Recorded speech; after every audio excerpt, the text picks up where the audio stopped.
A lot of employees did make changes to their childcare arrangements when COVID started to happen. And that would have been for a number of reasons, potentially because they didn't want other people in the home if they didn't need to have them, and potentially simply to cut costs. And the fact is, individuals are entitled to take a reasonable amount of paid time off to attend to emergency childcare situations, like a breakdown in childcare arrangements. However, that's very much aimed at helping individuals have time to put alternative arrangements in place, but it's not intended for the individual to use that to actually undertake the childcare themselves, otherwise than on an emergency basis. So the fact is, individuals are generally expected to devote their full time and attention to their work during their working hours. And there's a really strong argument, I think, that if somebody is looking after their children, particularly young children, then they're not able to carry out their obligations under their contract. Because most people's contracts of employment will require the individual to devote their full time and attention to their work during their working hours.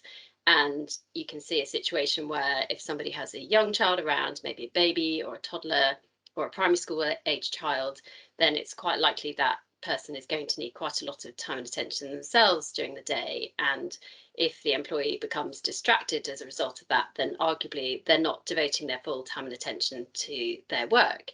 Now, even if the contract of employment doesn't expressly stop people,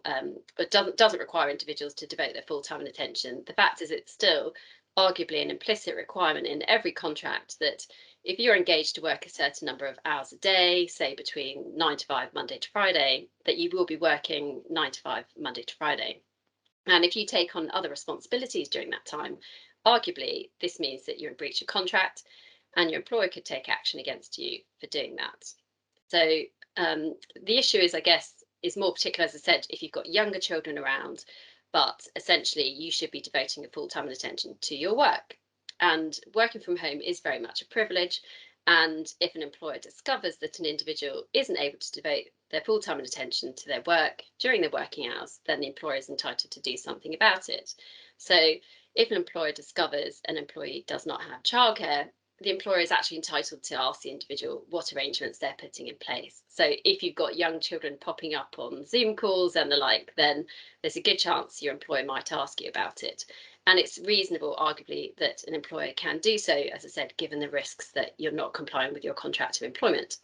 Now, from an employer's perspective, if they do find out that an employee doesn't have childcare and they're not happy about it, then the employer is entitled to ask the individual about it, and the employer can deal with it informally. And arguably, that's probably the best way to deal with it initially, and to see whether the individual can put alternative childcare arrangements in place within a short period of time. If the individual refuses and says that they feel they can manage having their childcare and carrying out their work at the same time, then the employer is entitled to either say, look, this is a disciplinary matter, it's a conduct matter, and put the individual through a disciplinary process, which could result in the termination of the employee's employment. Alternatively, the employer could say, well, then you need to put in a flexible working request, because if you can't work during certain times of the day because you've got your children around, then you should put a flexible working request in, and that may or may not be accepted. But the bottom line is, an employee is not entitled to have their children around if they're looking after them during the working day, because it means they're likely to be in breach of contract and potentially the duty of trust and confidence between the parties.